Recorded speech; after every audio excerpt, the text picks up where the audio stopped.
Olá, investidor. Bitcoin cotado a 94 mil, flertando abaixo das médias móveis. BlackRock lança novos ETFs em Bitcoin e 100 possíveis novos cortes na taxa de juros norte-americana. Notícias e a melhor análise do mercado cripto você só vê aqui. Eu sou o MacV e muito bem-vindo à Filosofia de Mercado.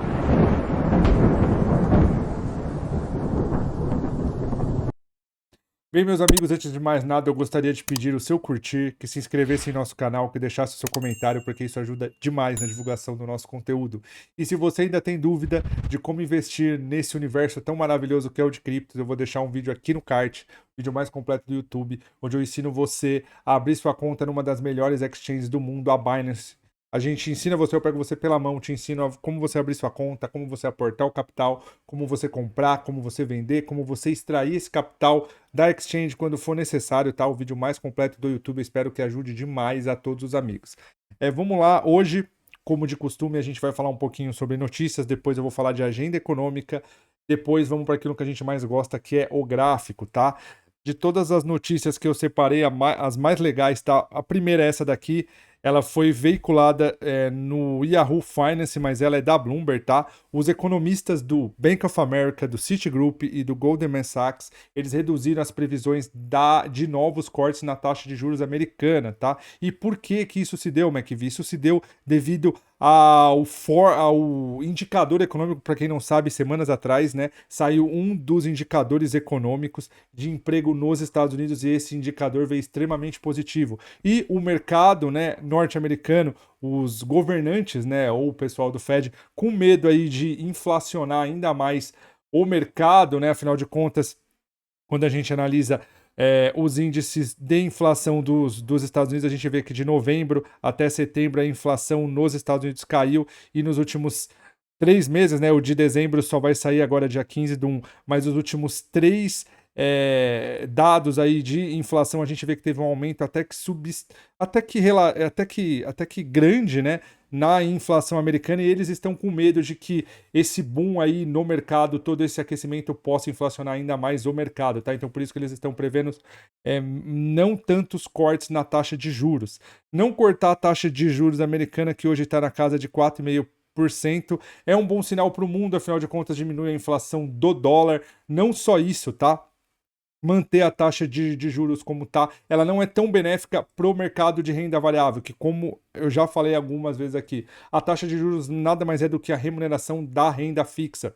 Então, quanto melhor a renda fixa pagar, mais tem volume ou mais tem saída de dinheiro do mercado de renda variável para renda fixa, tá?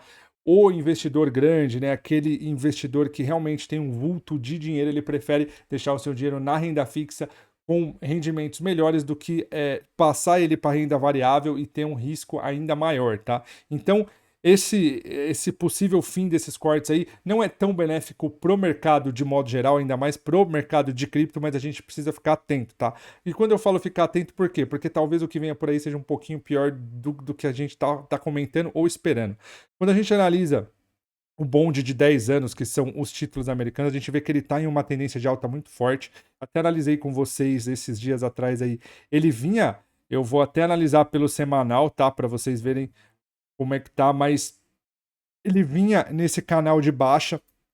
Depois disso, a gente viu que a taxa de juros rompeu essa LTB desse canalzinho de baixo aqui. Claro que para ser um canal, a gente tem que reportar, a gente tem que colocar essa linha guia aqui na parte de baixo, mas a gente vê que ele rompeu, não só isso, ele voltou, fez um pullback, fez um 9,1 e agora ele tá indo numa alta muito forte. Não só isso, ele acabou de flertar com o topo anterior das taxas de juros ali na casa dos 4,72 e agora tá indo lá buscar o topo histórico na casa dos 5,05, tá? Lembrando, taxa de juros americana mais alta é ruim pro mercado de renda variável. Por quê? Porque a liquidez foge do mercado de renda variável, vai para a renda fixa e causa um efeito inflacionário no mundo todo. Por quê? Porque a gente tende a ver fuga de dólar das outras economias, né, principalmente das economias menos desenvolvidas, como o Brasil, né, e diversos países por aí, e a gente vê esse dinheiro sendo alocado na renda fixa americana. Então vamos ficar de olho porque tem grande expectativa de que a taxa de juros futura aumente, taxa de juros aumentando, consequentemente pode fazer uma pressão aí não muito positiva pro mercado de renda variável. Então a gente precisa ficar de olho, tá? Voltando para as matérias, uma outra matéria interessante foi essa daqui. Daqui já é bem positiva, tá? A BlackRock, ela acabou de lançar uma ETF daquele principal fundo dela que é negociado nos Estados Unidos, o iShare Bitcoin Trust. Ela acabou de lançar na Bolsa de Valores canadense, dando a possibilidade de que o canadense agora consiga investir nas ETFs americanas por intermédio da Bolsa Americana Canadense. Isso foi muito legal, isso é mais um ponto positivo para o Bitcoin. Falamos de notícia, até peço desculpa, eu me estendi um pouquinho. Vamos falar agora de cripto. Vamos falar da agenda, desculpa. Agenda econômica para essa semana, que tem aí alguns indicadores que podem movimentar o mercado, podem não, né? Tem um peso relativo, afinal de contas, são números de grande expressão, né? Amanhã a gente tem o IPP. Na quarta-feira a gente tem o índice de preços ao consumidor médio, a gente vai ter estoque de petróleo. Na quinta-feira a gente também tem pedidos iniciais de seguro-desemprego, tem balanço do Federal Reserve aí, que pode ser uma pista aí para o que pode acontecer na próxima reunião do FONC. Eu não falei sobre a reunião do FONC, próxima reunião do FONC que vai ser daqui 15 dias, tá? Tem a expectativa de que a taxa de juros se mantenha, exatamente vem de encontro àquilo que os economistas do Citigroup e do Bank of America têm falado, tá? Mas a expectativa é de 97% de que pelo menos a taxa de juros se mantenha como tá.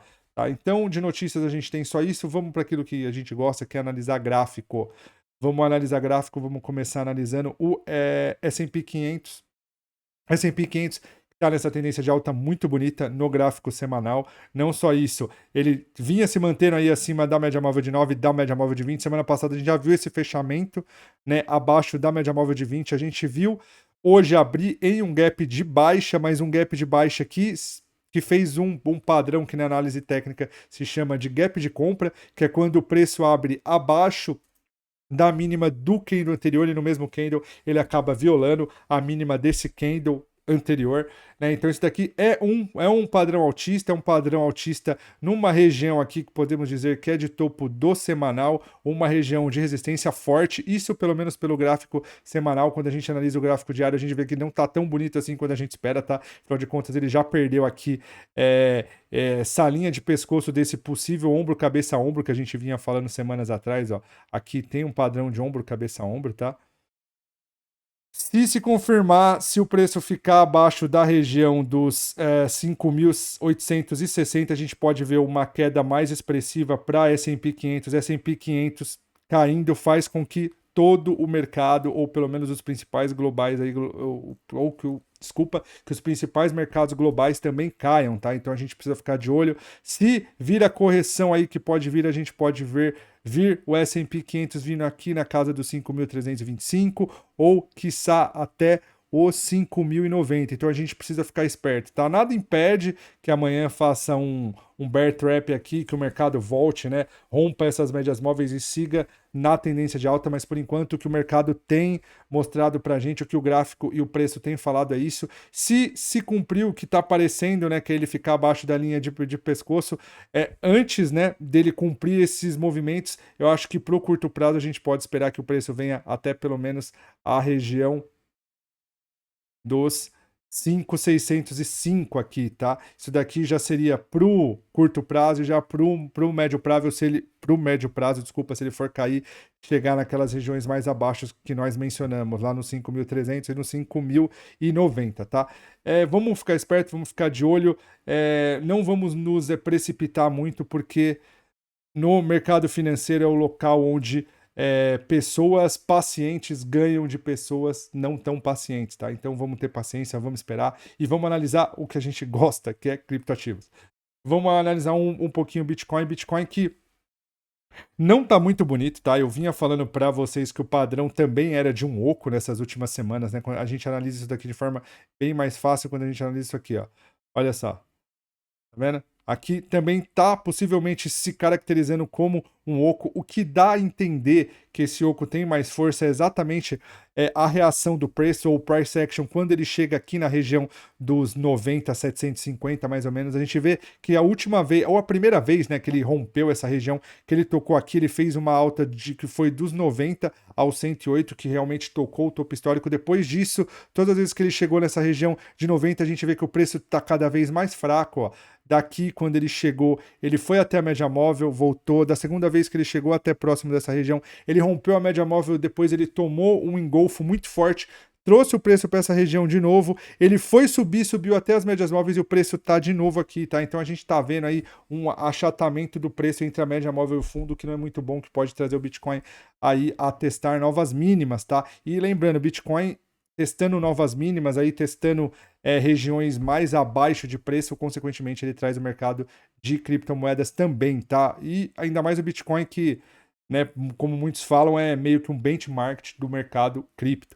Então, da forma como tá, se o Bitcoin não se manter acima das médias móveis, se não vier com um candle de força, aí a gente pode esperar muito bem Bitcoin na casa dos 85 mil, ou até, quem sabe, aqui no topo anterior do semanal, lá no 73, tá? Para que isso não se cumpra, esse preço aí, esse candle de força, ele tem que vir e o preço tem que começar a cotar acima da região do 102. Antes disso, eu acho muito complexo entrar, acho muito complexo até ficar posicionado, tá? Então, quem está posicionado, fique esperto, encurta o stop, porque a gente não sabe o que pode acontecer, tá? Até porque o S&P 500, como a gente mostrou, não tá tão bonito. Vamos analisar as demais criptos. Quando a gente analisa o Ethereum, a gente vê que tá da mesma forma, ó. O Ethereum tá testando essa região de fundo, não só uma região de fundo, ele perdeu essa região de topo aqui, que o preço se mantinha, ó. Perdeu, pivotou, tá feio o Ethereum pra gente pensar em comprar de novo só se o preço começar a cotar acima dos 3.750. Antes disso eu acho muito difícil, muito complexo, tá? Então vamos ficar esperto. XRP que é uma das criptos mais bonitas, tá? A gente tinha mencionado que ela começou essa tendência de alta aqui muito bonita, ela pivotou, tá? Ela fez esse 9.1, esse candle de força, agora ela tá descansando, tá em um padrão muito bom para comprar. O problema é, será que vai andar? Será que o Bitcoin caindo, será que não vai afetar também XRP? Se não fosse o Bitcoin tá como tá, eu tenho certeza que XRP talvez já teria até rompido o topo histórico. Mas para quem tá, eu acho válido, tá bonito, mas tá complexo de ficar posicionado em todas essas incertezas aí do Bitcoin e do S&P 500, tá? Mas de todas as criptos aí, das mais líquidas, é o gráfico mais bonito. Tem sim que ficar de olho, porque agora a expectativa é de que ela engate nessa tendência de alta, e se ela for subir mesmo, toda nova correção para topo anterior é sinal de compra, tá? Então vamos ficar esperto nessas possíveis altas. Lembrando que isso daqui não se trata de recomendação de compra ou venda, mas apenas informações de caráter educacional, tá? Então vamos lá, vamos continuar analisando, vamos analisar a Doge. Doge também, ó, tá numa tendência de baixa já pelo gráfico diário, já perdeu esses últimos fundos, né? Tentou aí se manter acima da média móvel de 20, depois veio para baixo, tá flertando. Para quem quer comprar Doge, o ideal é esperar que Doge pelo menos rompa as médias móveis e rompa essa LTB aqui, talvez um candle de força mais ou menos nesse padrãozinho aqui, ou a gente ver candles de força acima dessa região aqui, é que a gente possa possivelmente voltar a ver Dogecoin subir e, consequentemente, se o BTC e o S&P 500 ajudar, é claro. Solana que não tá muito bonita também, ó. Ela tava formando aquele pivôzinho da mesma forma que o XRP, mas não foi o que a gente viu. A gente já viu ela vir testar o fundo, não só isso, ela fechou abaixo das médias móveis de 20. Solana não tá muito bonita pra gente voltar a pensar em Solana, só se ela romper as médias móveis. Para ser mais sincero, se ela romper as médias móveis e se ela começar a ficar acima da região dos 216. Antes disso, eu acho um pouco complexo, ainda mais pelo contexto aí de mercado que a gente vem falando. Pepe também tá. Ó, Pepe tá mais feio que Solana. Ó, vocês podem ver que até parece um pouco. A gente vê Cardano também, ó, tá um pouco parecido, tá? Mas Pepe tá bem feinha, tá abaixo das médias móveis, tá testando uma região de fundo. Não acho negócio ficar posicionado em Pepe agora. Vamos analisar Cardano. Cardano rompeu esse pivô, rompeu essa LTB. Veio buscar aqui no pullback em cima da cabeça do pivô, fez esse 9.1, fez ativado e agora tá em um ponto de compra, tá? Tá um pouco bonito o Cardano, eu acho que o problema de Cardano é o contexto de mercado, né? Se nada andar, eu acho que Cardano também não anda, tá? Então, eu acho que é um momento que a gente deveria esperar talvez aí ou o S&P 500 e o Bitcoin se decidir para quem sabe daí a gente procurar por novas compras. Mas para quem acredita nessa alta, eu entendo, tá? Esse candle aqui do dia 11 de janeiro foi o 9.1, esse 9.1 que foi ativado, para quem entrou por ele, eu entendo, faz sentido, tem um contexto gráfico para isso, tem que ficar com o stop bem apertadinho aqui, porque pode ser que o mercado vire e a pessoa acabe tendo aí certas perdas se o mercado virar, tá? E Binance que está numa volatilidade muito forte, ó. Isso é possível a gente perceber quando a gente analisa sombras, tanto inferiores quanto inferiores grandes e corpos reais pequenos. É o que a gente está vendo em Binance nesse momento. Eu acho que para a gente pensar aí em comprar a Binance, talvez se o preço começar a operar acima dos 728, tá? Antes disso eu acho muito complexo, até pelo momento de mercado que a gente está vivendo, tá? Se o preço voltar aqui, se o preço se mantiver aqui, aí sim eu acredito que talvez tenha uma expectativa de alta. E Tron que não tá muito bonito, eu comentei com vocês que eu tava um pouco receoso. Tron que o ano passado deu muita alegria pra gente, né? Mas Tron, ó, fez esses candles de baixa aqui, ó. A gente pegou 1, 2, 3, 4, 5 dias de baixa. E para ele alcançar metade desse movimento de baixa, ele perdeu do dia 19 até o dia 7, aí, mais de 15 dias. Ou seja, o mercado andou 15 dias para ele recuperar metade do movimento de baixa que ele fez em 4. Isso eu falei para vocês que já mostrava fortes indícios de perda de força compradora, tá? E foi o que fez. Agora tá aí testando o fundo, talvez perca o fundo para a gente pensar em Tron só rompendo as médias móveis e quem sabe rompendo esses últimos topos aqui, lá a partir dos 26, 27, 0,26, 0,27 que a gente possa voltar a comprar em Tron, voltar a comprar Tron ou ter Tron em nossa carteira, tá, meus amigos? Bem, pessoal, analisamos todas as criptos, as mais líquidas. Eu peço desculpa, tô um pouquinho gripado, mas vim aqui para falar daquilo que a gente mais gosta, que é cripto. Gostaria de pedir o seu like, que se inscrevesse em nosso canal, que comentasse, que ativasse o sininho, porque isso ajuda demais na divulgação do nosso conteúdo, tá bom? O meu muito obrigado e até a próxima.